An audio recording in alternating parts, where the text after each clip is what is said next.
Welcome to Pax Britannica. Bonus episode. The East India Company with Dr. David Veevers.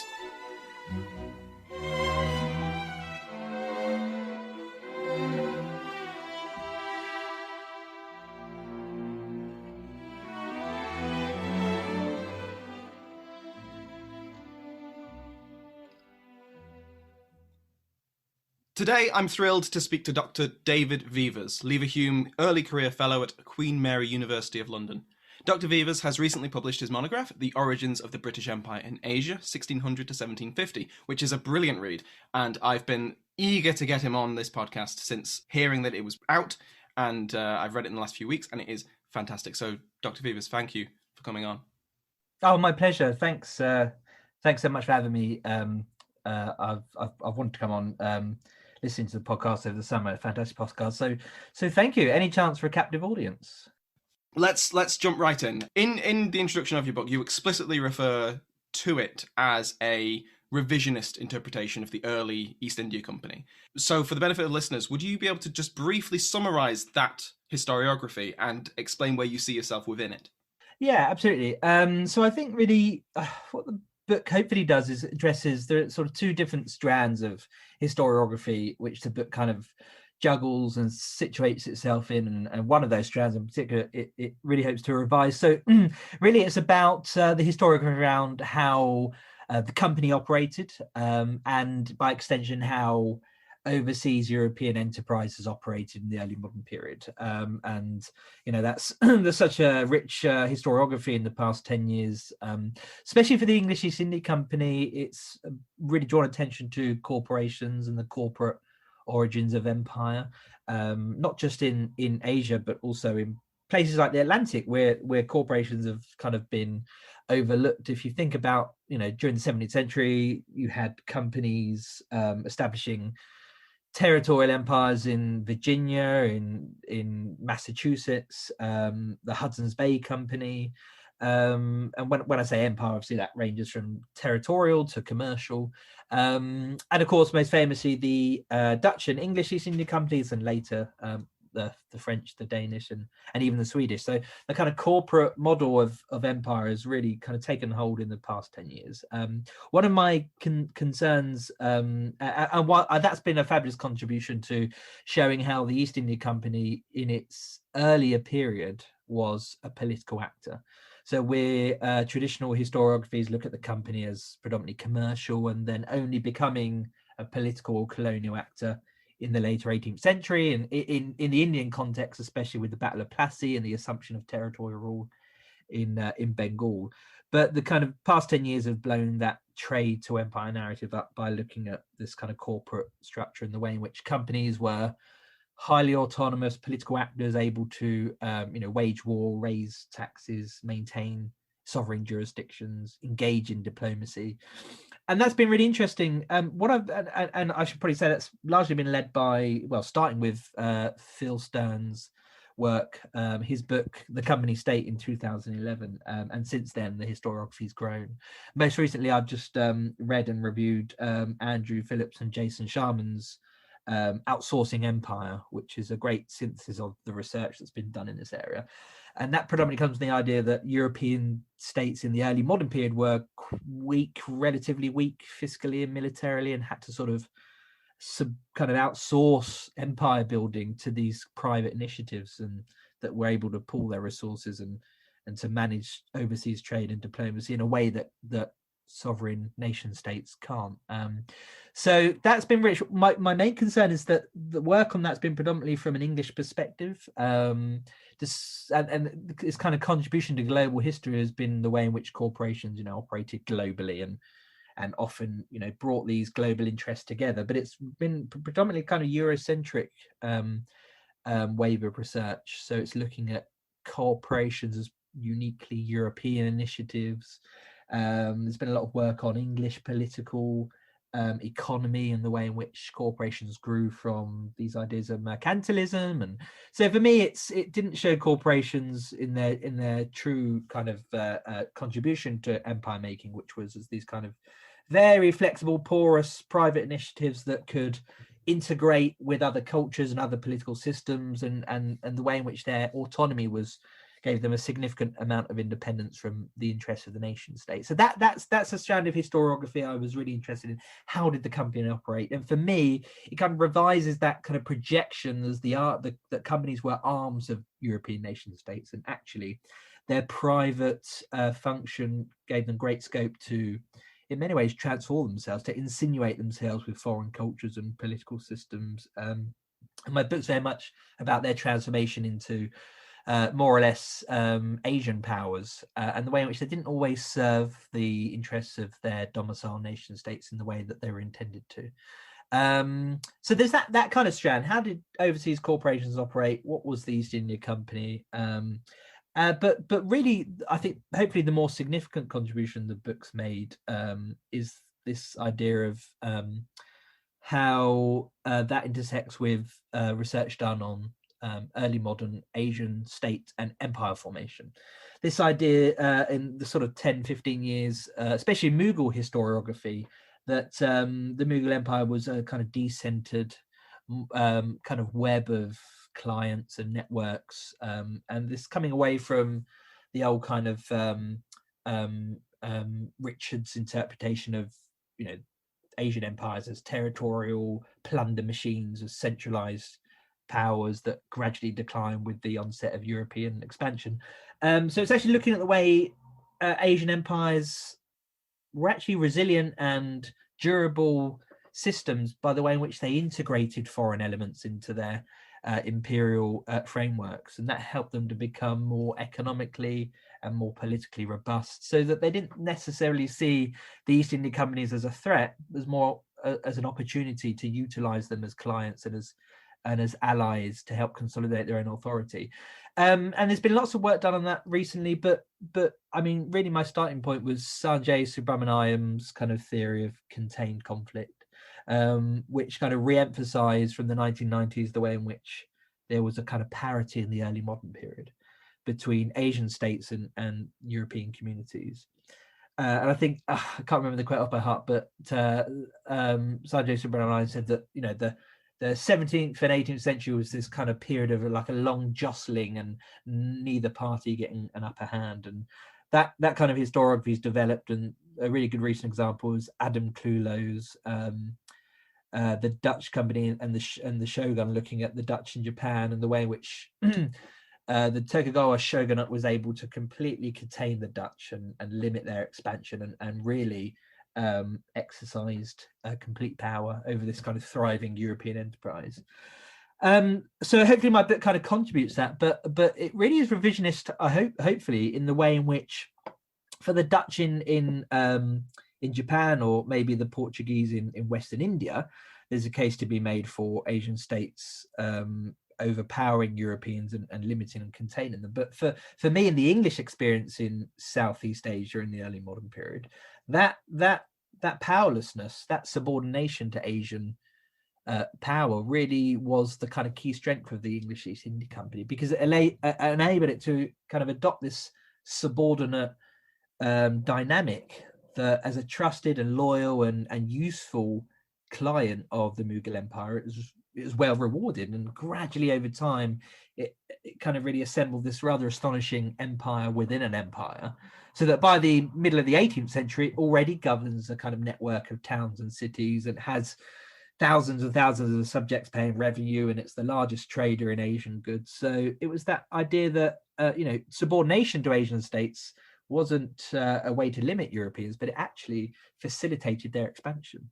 So that was really revising that historiography to show that European empires didn't necessarily project their force against European states, but often worked within Asian frameworks, that these systems were resilient and robust and durable and able to accommodate Europeans, not necessarily as antagonists, but as subordinates and clients. So there's that kind of two strands then that hopefully the book's engaged with and ambitiously try to revise to some extent as well. It's interesting you bring up the Eurocentricism of previous histories, because something else you highlight is that in your book, in comparison to earlier works, you're not really interested in the in the official papers and charters and such that came out of England, but more the records from those on the ground, from the factories. And so you show the debates and the arguments and the reactions to decisions made in the metropole and how they affect the people on the ground. And I'm curious if you could expand a little bit more on that. Yeah, absolutely. So, methodologically speaking, I mean, it really was about flipping the perspective as much as possible. I mean, even still, most of our histories of the English East India Company, are very metropolitan skewed. There's very much about what did the directors want, what were the shareholders investing in, who were the people that were sent out, and what were their initiatives and aims. And it just helped to really reduce the agency and the significance of the kind of Asian context in which they were operating, especially the kind of recent research on the overseas corporation as this kind of powerful actor. It kind of ignored the way in which, the moment you kind of sailed past the Cape of Good Hope and into the Indian Ocean, what you wanted and what your directors hoped you would do was entirely relegated to what you're able to achieve and what the powerful, the superpowers of the early modern world, the Safavid Persian or the Mughal or the Qing Empire, what they would tolerate and what they would be willing to allow. So for me, it was about, we're looking at the development of the East India Company from the wrong perspective. And that's partly, I think, methodological because of the richness of the East India Company archive. And that isn't to say that factory records haven't been used. They have, but often it's the correspondence of London to the factories in Asia, which often are privileged and are taken as the kind of foundation for understanding the company's growth. And that's why you get English figures having a kind of rather kind of skewed role in understanding English expansion. It's kind of figures like Hosea Child, the kind of famous Tory political economist that was also governor of the East India Company. And for me, these weren't the actors that we really should have been focusing on, because in the early modern period, power dynamic was skewed heavily in favor of the Asian elites that company servants dealt with. So for me, the factory records give kind of not an unblemished, these are still carefully framed sources because most of them had to be sent back to Europe every year for the director's consumption. And therefore they were often kind of heavily framed to provide a certain perspective. But generally, they also included dissenting opinions. They included eyewitness affidavits, all of these kind of really interesting sources which allow us to kind of peek at under the hood and see, if not quite the day-to-day events unfolding in factories in Asia, but certainly gave us I think a less manipulated picture. And then that's when you get the glimpse of all these fascinating Asian actors, which are often marginalized if we look at it from the perspective of London or the directors. Everything from Sumatran pepper farmers to Mughal governors and their extended families. So alongside factory records, things like memorandum, travel accounts, personal diaries of people that traveled out from Europe and stayed temporarily in Asia. And there are some fabulous ones, more famous ones like the Diary of William Hedges or Strangeman Master.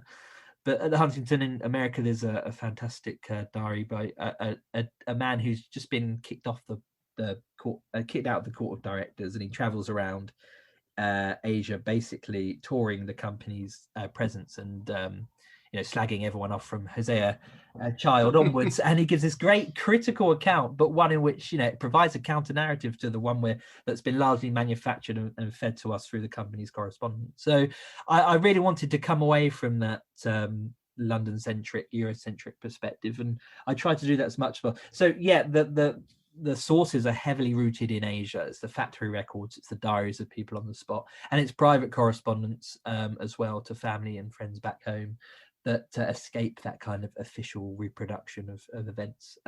So I think I say near the start of the book, hopefully this is a an account of the British Empire in which the genesis of this empire is in Asia. This is where the real growth and development of the company happens, and it's not led by directors and political economists in London. It's led by Asian emperors and ministers and governors and and hopefully more subaltern actors as well. So yeah, so I went in it, very purposely to flip that perspective and look at how does the company develop from an Asian perspective, and it is really different. I think it's one of failure, adaptation, and subordination, which isn't the usual narrative that we have for something as triumphant as the East India Company.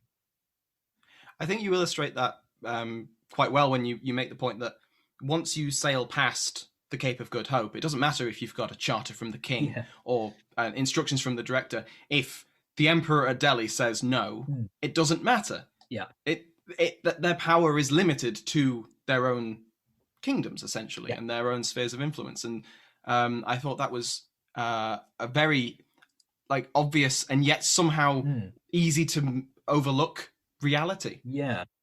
And just to speak more about those Asian actors, like you mentioned, what world were these company agents actually experiencing? What did they find when they set up shop? Now, in Pax Britannica, we've last really looked at the East India Company, I think, from the 1620s onwards. So they've already got Surat, and I think they have Masulipatam. That's right. Yeah, from 1611. Yes. Yeah, absolutely. But what world are they dealing with? What is going on in Asia? Yeah. Nice simple thing. A whole century, a whole continent. But I think it's a good question because you're framing it, because often when we pick up histories of the East India Company's earlier period, they're already in the know and established, and that's just a process that happens over a very long time. And I think that we don't pay enough attention to how did they get to that point in which they're successful. And this is partly my problem with some of the existing works on the East India Company. They often pick up the story from sort of 1758 onwards, when the company has made a permanent joint stock corporation. But actually, you've got over half a century of history in which the company is grappling with its new environment, it's learning, it's failing, it's adapting. The winning formula doesn't really kick in until that later 17th century period. So for me, to understand what the company becomes and how it fits into narratives of the British Empire later on, we really need to understand how it got to that point. So I think it's a good question. Really, there's two ways of looking at this, and I kind of hopefully touched on these in the book. The first one is that they're on the coattails of other Europeans, some newly established or establishing themselves, and others long established. So I really think the great two influences on the English as they round the Cape of Good Hope at the beginning of the 17th century is they're doing it with the Dutch. I think that's really important. And there's been some great research that's hardly a neglected period of study. I think Alison Games most recently has really taken a comparative look at the English and the Dutch. What we kind of less focus on is the way that they're at the same time learning to get to grips with this. The Indian Ocean world is the center of the world in the 17th century. It's home to the world's superpowers, whether it's the Ottoman, Persian, Mughal, Chinese, or Japanese. It's the center of world trade. The English are, completely and utterly the underdogs.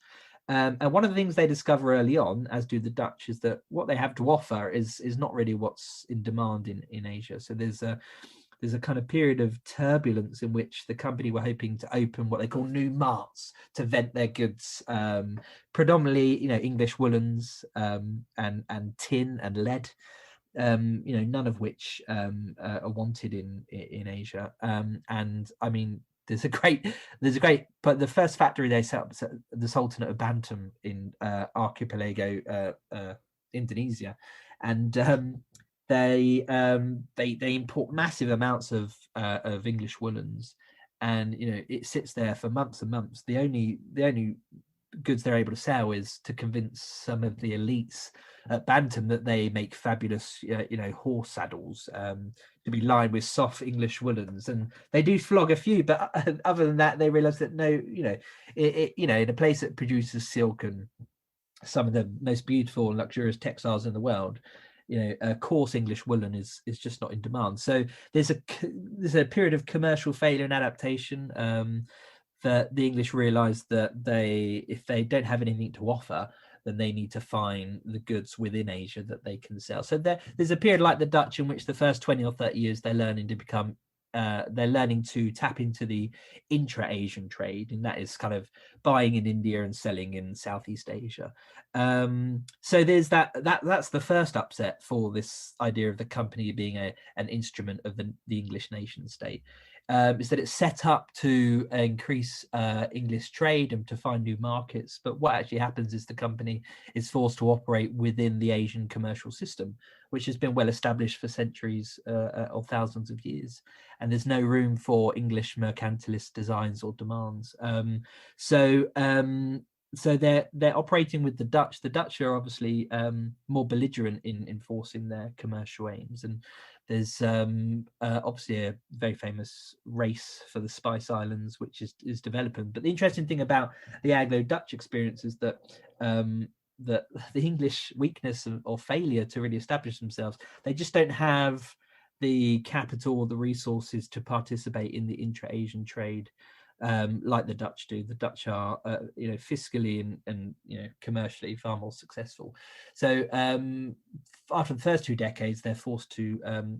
They don't really join a union with the Dutch East India Company, but the English Crown and the Dutch states create a kind of joint Anglo-Dutch presence in the Indian Ocean, where the English have to abandon English factories and move in with the Dutch, and they basically surrender their participation in the trade. They pay for half of the upkeep of all Dutch fortresses and factories and cities, and in exchange they're given 1/3 of the profits. And it's the Dutch that are conducting all of the trade and dealing with Asian elites.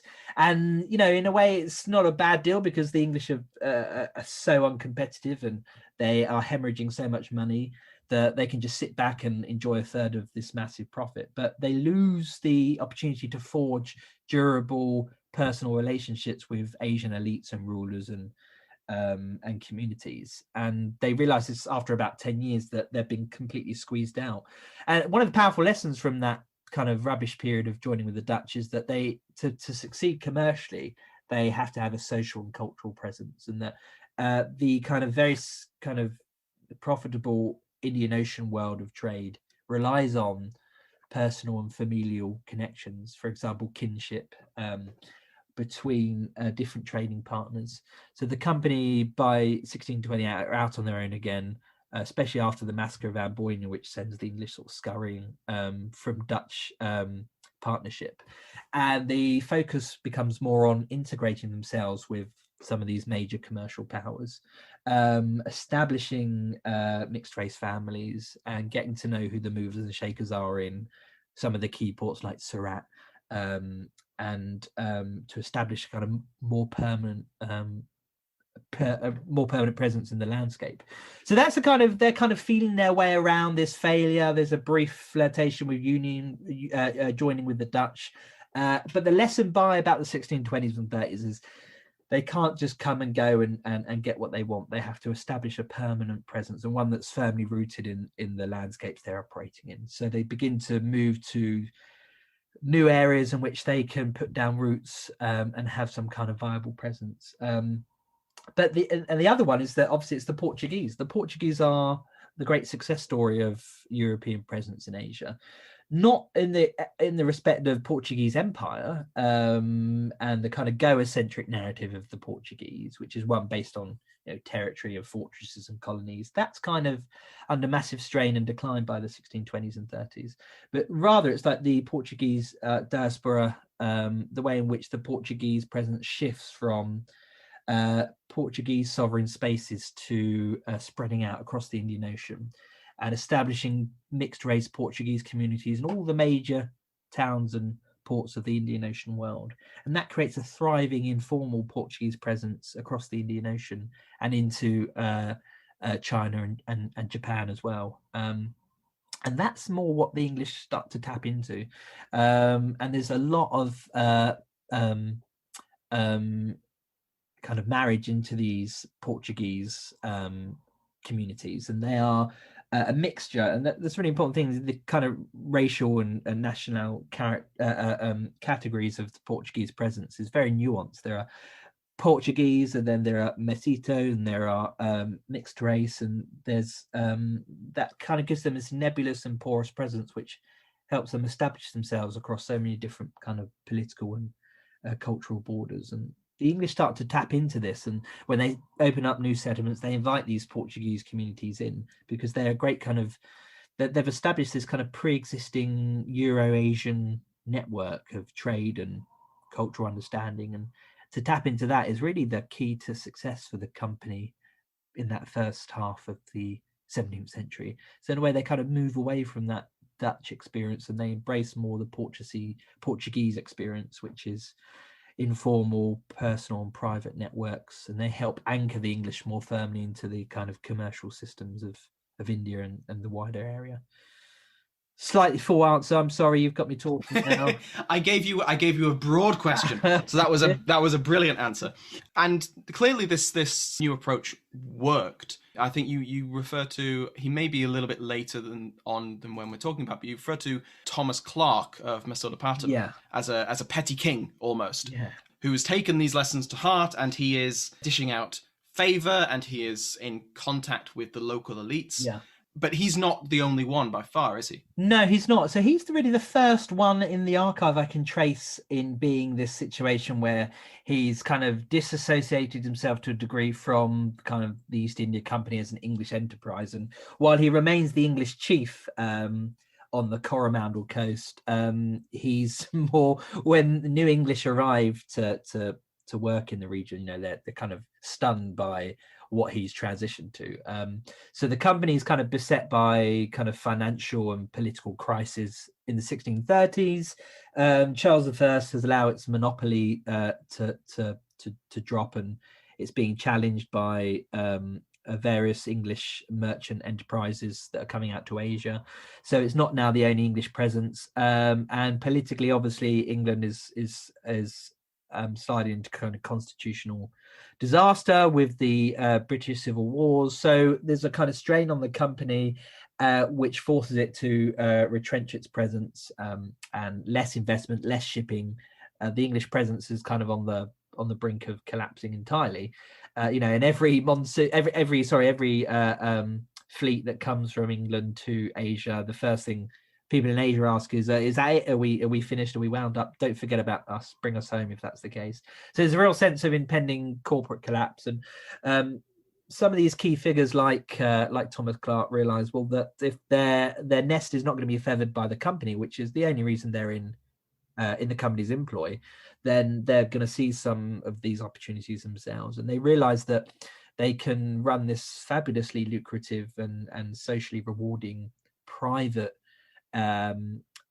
enterprise themselves. So using the company's name as the kind of official representative of the English nation, they set up these kind of bailiwicks, these kind of private fiefdoms where they're investing with Asian partners, they're marrying into the kind of Indo-Portuguese elite of these coastal communities. And yes, so Thomas Clark was really the first example of someone I would really class as truly kind of this cosmopolitan, transnational actor who's got a foot in the English and the Asian world, and is an example of the kind of actor that can tie those worlds closer together. So he's living outside of the factory in his own sort of palace. He's got an army of, well, he's got an army, his own private army. He's got an army of servants. He's carried around in his fabulously wealthy palanquin. The people that kind of visit fresh out from England, consider him more of a kind of Asian prince than an English merchant. And there's one of them specifically, Andrew Cogan, who's kind of scandalized, and he's, these are petty kings. They've got all the power and privilege and wealth, and for some it's it's a scandal. This is corruption. I put that in quote marks they can't see, of course. Definition of corruption obviously being highly contested, but for a lot of people this was the new key to success. They had to anchor themselves in and kind of agilely or nimbly insert themselves into these kind of local social and commercial hierarchies, and only then could they open up new opportunities for the company itself of investment, of demographic resources by people actually emigrating and moving to company cities and helping to increase trade and establish them as places to visit by other traders. And it's I call him kind of ground zero, Thomas Clark, because in terms of the archival record, he's the most kind of obvious actor. But it's worth saying that but by at least the 1620s in Surat and on the western coast of India, private trade had become so synonymous with establishing relationships with the Indo-Portuguese that it was known to be a private trader was known as to be a Catholicer, someone who's indulging in the Catholic religion, who's kind of going all in the Indo-Portuguese culture. So it's that kind of relationship between establishing or integrating with existing Asian and Indo-Asian communities, Indo-Portuguese communities, and having kind of achieved some level of commercial success.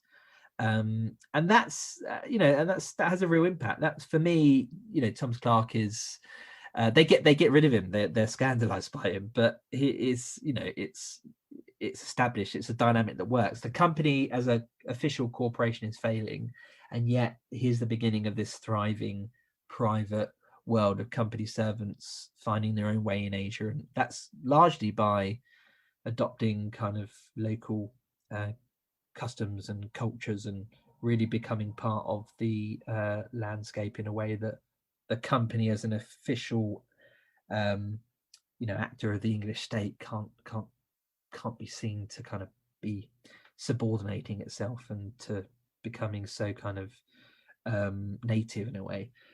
It does so later, but at this early point in the early 17th century, it's left to the servants to do it, and the servants at this point are more successful than the company itself, which is a strange dynamic by the sort of mid 17th century. So people like Thomas Clark are by the 1630s, 1640s, they start to lead the way as the company itself crumbles.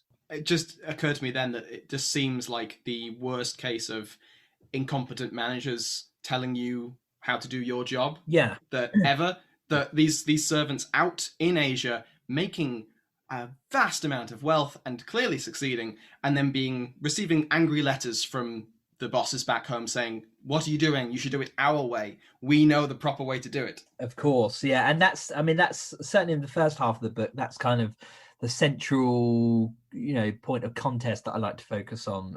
Is that, and it's part of talking about how does overseas European enterprise, how does it work? And at the center of that private kind of integration and expansion is a real kind of flashpoint of conflict between what the nation state demands and what metropolitan authorities like the directors and the English shareholders demand, and what is actually possible or practical beyond the Cape of Good Hope.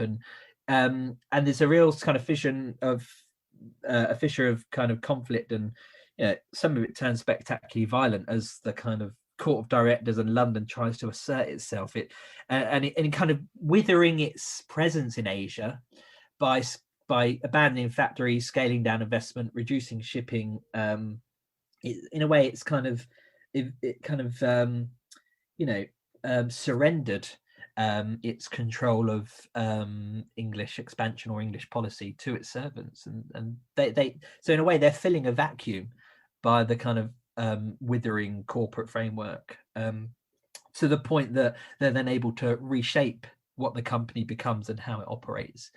And I think part of it is that it's how do long distance enterprises operate, and traditionally the historiography has been concerned this idea of this kind of the agency problem, that understanding how the company operated was understanding how governors or the directors or the investors got control of wayward or corrupt servants. And I think there's a fabulous book by Emily Erickson, Monopoly versus Free Trade, which showed that actually this kind of decentralized dynamic in which the captains of East India Company ships and their servants kind of lead the way is actually very successful, because they know what they're doing, they know what conditions are like, they know what it takes to succeed in and to do trade deals and to succeed diplomatically.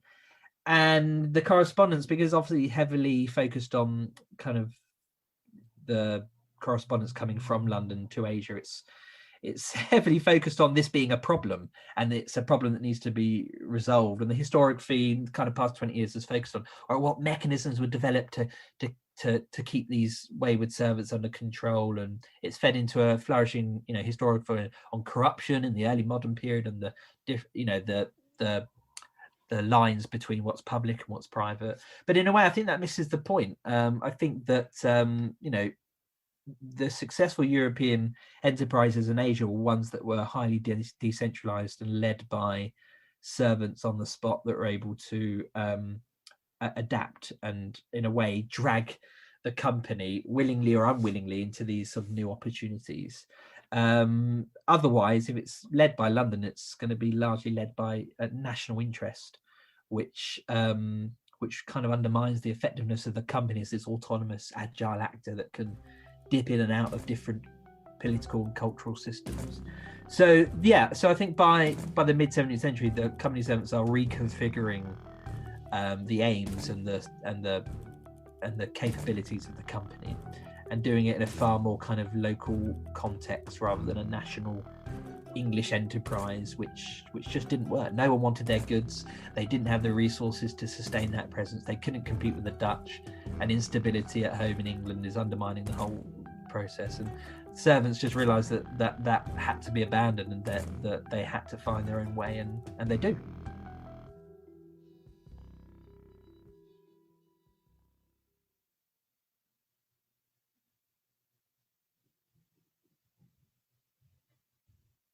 So the company servants realizing the benefits of integration with these Asian societies, that seems to be one significant turning point that you present in the book.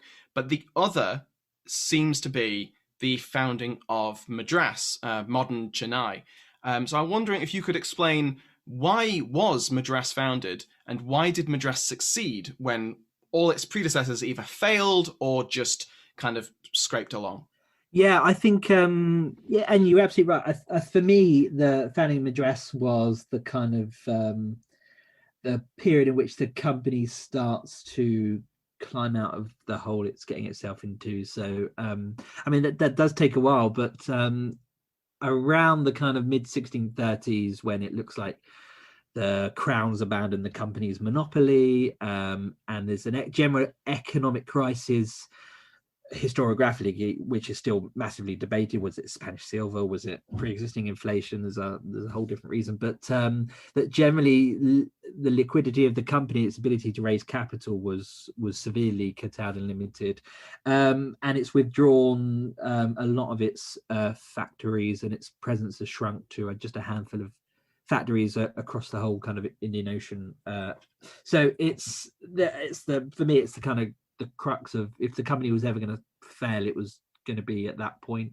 And company servants were sort of well aware, especially a lot of our historiography is focused on Surat and the west coast of India, and the company was quite well integrated into the Western Indian trading system, with its links to Persia and the Red Sea and East Africa, but not really enough's been done, I think, in this period on the Coromandel coast, and certainly the trade had gotten so bad that the company servants in places like Masulipatam and Bantam were begging for money. They hadn't seen chests of money, in 3 years, I think, by 1636 or 37, and they were all sort of getting ready to depart, really.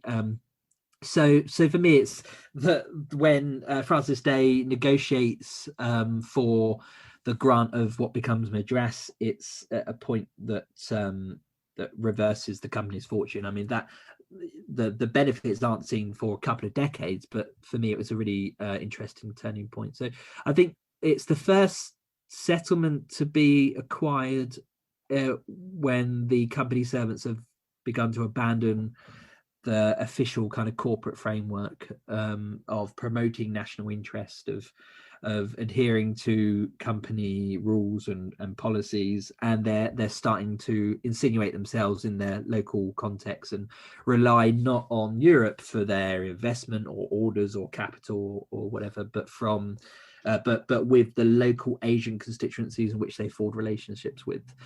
So for me, it made the foundation of Madras totally different. I think that's reflected in its first few years. So the grant for Madras is this kind of spectacular document which for too long has kind of been looked at as the way in which the company was able to extract advantages from this Asian ruler. But actually, I think what I've tried to do is restudy the grant for Madras in which was made in 1639 and 1640, as actually, it's the stipulations of what the company are responsible for in terms of shipping and improving the economy of the region, and in creating a strong fortress. There was a lot of promises that the English made, and in return they would obviously get a territory to establish a fort and to trade customs free, and so it wasn't a document extracted from an Asian ruler, but it seemed to be a kind of a form of partnership or collaboration in which there's a governor of a local Nayak, who were very powerful district rulers in southern India, wanting to consolidate his own authority, improve his own revenues, and invited this kind of commercial actor in on the promise that they would fortify and consolidate his authority and act as loyal subjects. So it's really interesting, this idea of integrating politically. And in the first few years, the company or the servants on the spot marry into local Indo-Portuguese families. So we often think of Madras as this tabula rasa, this kind of blank space. It's often described in history books as this kind of stretch of empty sandy beach, which is complete rubbish. It's situated in a very densely populated, highly complex agrarian region, which has very extensively developed textile manufacturing centers, and it's embedded in the Vijayanagaran Empire, which is the last great Hindu empire on the Indian subcontinent, which has kind of shrunk to the kind of very south of India.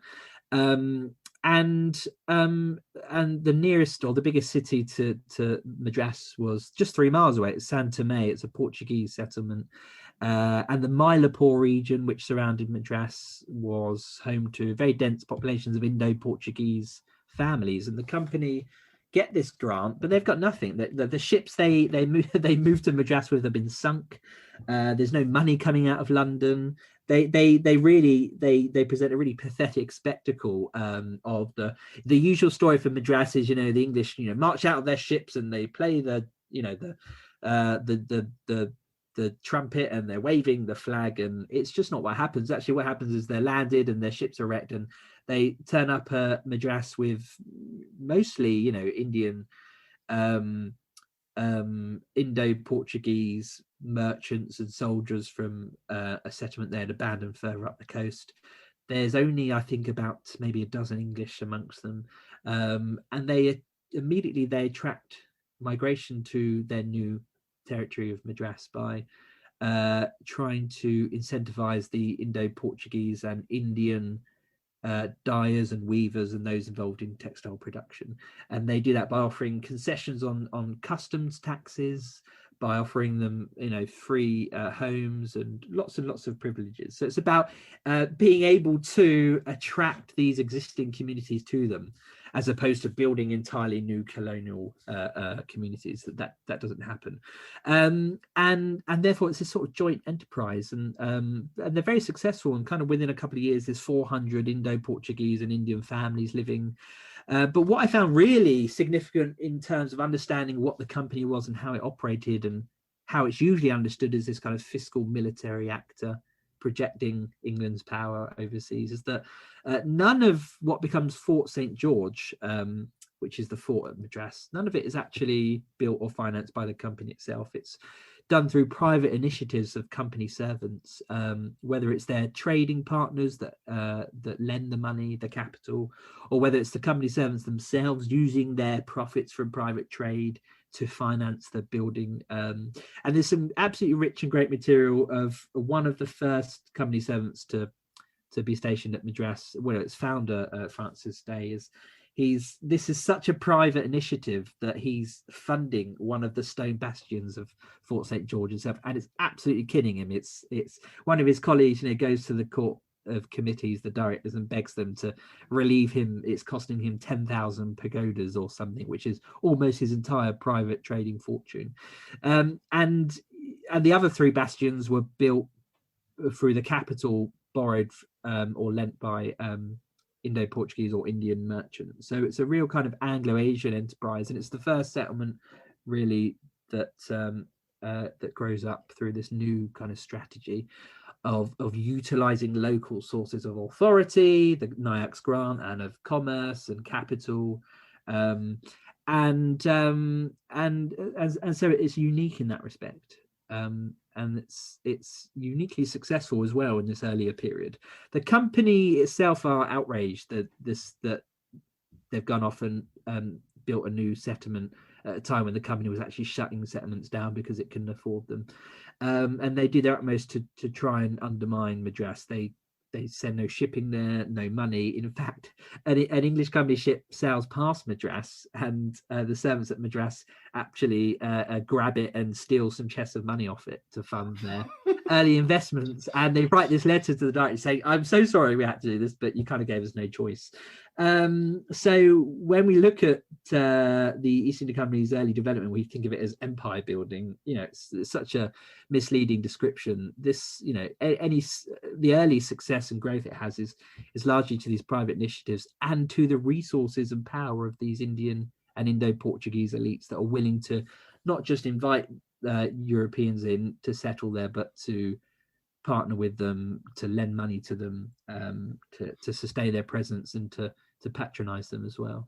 And there's a series of new grants over the next 20 years that follows as the company really attempts to market itself as this loyal subject of these regional rulers, and the powers that they get to govern Madras, for example, judicial powers to try crimes and to hold courts and to exercise maritime jurisdiction and to expand their fort. These all come from these charters or grants that are issued by local Indian rulers. So the development growth of Madras is very much part of a local framework and not a national English one. So that's why I think it's such a turning point. And what happens is that most of the settlements that are then subsequently established follow this strategy. I'm thinking of Calcutta especially. It's very much formed locally by company servants in partnership with local elites. And that's why I think it's worth making a big deal with the foundation of Madras, not for the usual traditional reasons of this is an example of English superiority or success, but really it's an example of how weak English national interest had become and how important private agency was in integrating the company. That's where success lay, in working within and with local frameworks and elites, and this is not an English world, this is an Asian world, and the English are learning to work within it. I think you make it very interesting in the book, the way that these private actors, they bring advantage to the company, they bring the company back and they stop it collapsing. But at the same time, it's a source of friction within the company agents themselves. I think you start the book with essentially what seems to be like a coup. One faction imprisons another faction, and both sides are company servants with their Asian allies. Yeah. But it's part of a larger power struggle, and the company is just part of it. Yeah, so I think that's really part of the tension between as the period, this 10-20 year period in the mid 17th century when the company is decentralizing. It's being power is shifting from the corporate framework and the kind of interests of the nation state to these servants and their private networks, and that's not done. That doesn't happen peacefully or willingly. That's contested at every stage, and I think that the book paints a very positive picture of the way in which the company's development is decentralized and led by this conscious effort to integrate themselves locally and utilize that, and how this was not directed by English national interest or even by the company itself. But you're absolutely right. Yeah, the kind of consequences of that were so this Hermesian nightmare of this, this patchwork of these fiefdoms and violence and faction and instability. So if you take a kind of bird's eye view of the company's presence around 1650, 1660, it's in complete chaos, and that's part of the kind of transition, this decentralization. And when that's eventually embraced by the company and becomes a sort of English strategy overseas by the end of the 17th century, before that point it is an absolute mess. And I think what I wanted to do was in highlighting just how important faction became in these company settlements as private interest was basically rampant and unregulated, is that it showed how unimportant kind of English ideas about political economy and order and reformation of manners and all this stuff that there's been a lot of work done on it. Just, Miles Ogborn's fantastic book Indian Ink about this idea that order and social conformity was established. Even the older 20th century, even the Victorian historiography, which showed that these English cities and towns were bastions of stability amongst the kind of chaos of Asia, is that's not the case remotely whatsoever, and that with spaces which are unregulated and that are run by private interests, they are violent and they are factional and they are unstable. And Madras is a perfect example of that. The important element in Madras is not the English agent or governor. It's the Asian elites that are using Madras for their own purposes. So there's the company government of Madras, which is located in Fort St. George, the fort.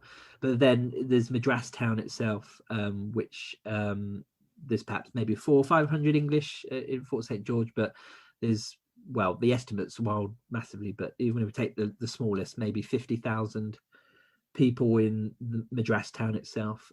It's an important demographic center. It's an important center of trade and also culture. There are important or significant religious temples established there.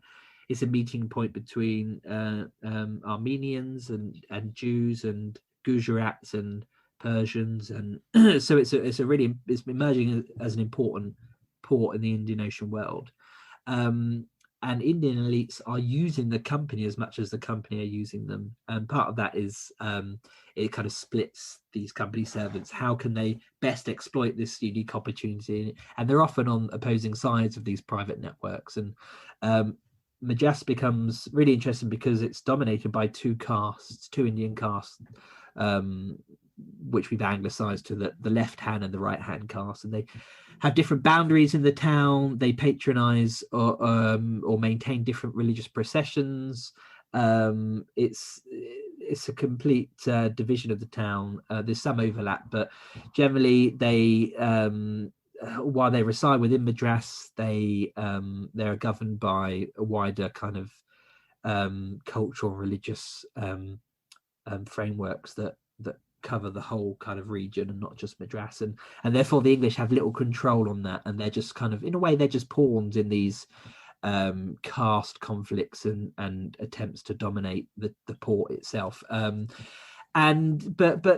there's that side of it. It's kind of the impact of the English integrating themselves with these pre-existing contested networks and factions and religious divisions. So that was one way to also show, that the English are the minor player, certainly still in the 17th century. But then, there's, as the company decentralizes and there's a power vacuum, power vacuums are filled, and there's immense struggles all across company settlements as to which private faction is going to be the one to profit the most from the company's decentralization. So there's a fantastic episode in the 1660s in Madras where this kind of coalition of company servants and Indian elites have formed to ensure the town remains predominantly Catholic or Hindu, that the town remains predominantly in the control of certain Indian groups. And the company at the same time want to regulate Madras more.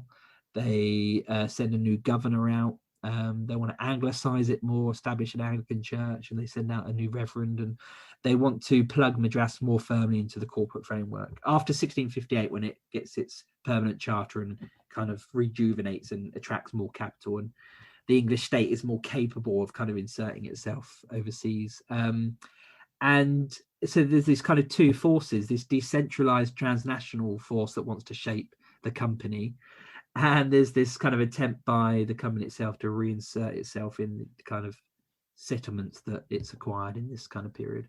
It's complete chaos. There's military coups, people are locked up, there's purges and massacres, and Madras is basically virtually independent for 3 years.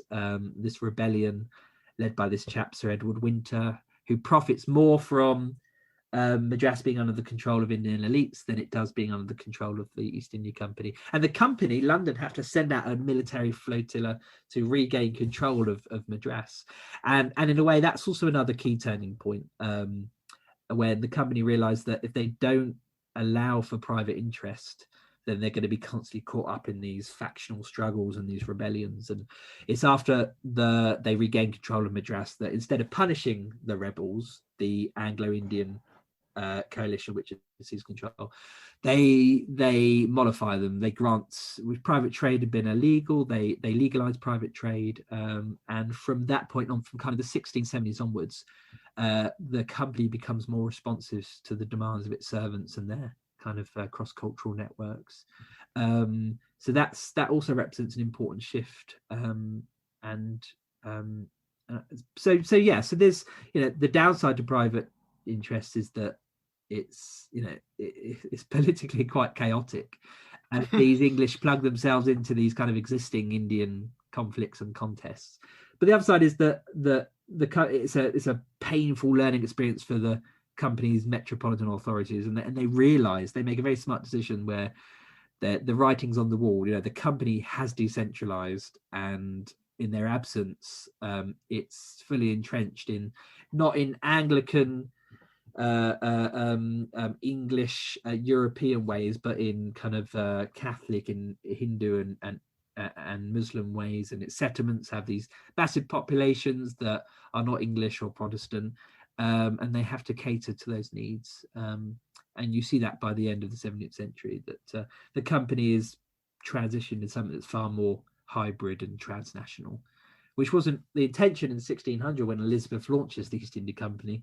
Its prime aim is to, acquire markets to vent English goods. But by 1700, it's about as far away from that as it can be. So this has been incredibly fascinating, David. If listeners want to read more of your work, The Origins of the British Empire in Asia is available, but it's more of a scholarly work. But I believe you are currently working on something that might be more of interest to a general readership. Yeah, thanks, Sam. So that's out with Cambridge University Press, was out in the summer at the height of the pandemic. You're absolutely right. It's my first kind of monograph. It's quite a scholarly piece of work.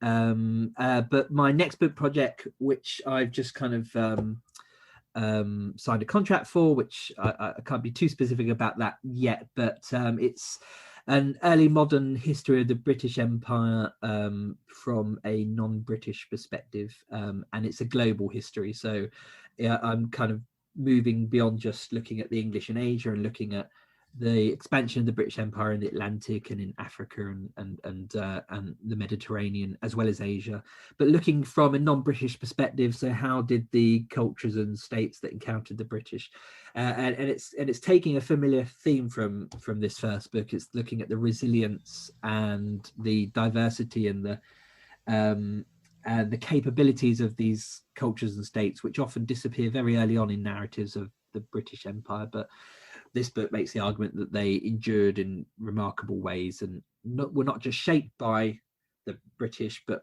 in turn were able to shape the British themselves and the way in which the empire developed. So it's got fantastic case studies looking at obviously the way in which the English established colonies in places like Virginia, but the way in which the Powhatans are able to resist and then accommodate and then transform the English presence there, all the way through looking to the way in which the rise of Bombay is actually more of a marginal footnote in the rise of the Maratha Empire. And so it's got these kind of surprising twists on what are probably well-known stories.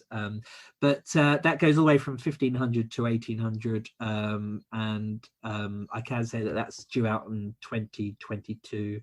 With you're right, with a non-academic publisher, so it will be far more accessible and very narrative driven, but still retain that kind of core archival research. And I'm doing the same thing as I do with Adrian's, is looking at sources that that kind of are able to flip the perspective away from the British and to understand what becomes the British Empire by 1800 was not intended.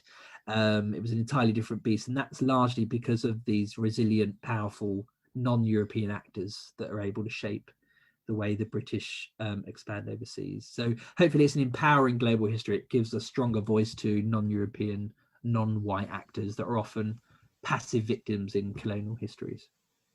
I'm really excited to hear more about that, hopefully in the new year. And I should say that Origins of the British Empire in Asia, while it's still academic, is still highly, highly readable, and I would recommend it. There's a paperback version due out in 2021, I believe. Hopefully, yes. Hopefully. So when that does emerge, I will make sure to let people know, because I highly recommend it. It's really, really good. And on that note, thank you very much, David, for coming on. This has been a real delight. My pleasure. Thank you, Sam, for having me. It's been great to chat. Thank you. Since speaking to Dr. Veevers in December, he has been able to reveal more information about his upcoming book. It will be called The Mirage of Empire, a new history of the world at the dawn of British expansion, due out late 2022. It takes a non-European perspective of Britain's expansion and argues for the resilience and power of the non-European states Britain came into contact with, and their ability to resist and even reshape Britain's expansion for far longer than we usually think. The title refers to the mirage erected by the Victorians, who sought to rewrite this earlier period of encounter and portray everyone else as barbaric, or spaces as empty, etc., when in fact they were anything but. So it's peeking behind that mirage and revealing the richness of the early modern world. It sounds like a fantastic, fascinating book, and I cannot wait to read it. Thanks once again to Dr. Veevers for coming on the show, to my entire House of Lords, and to you for listening.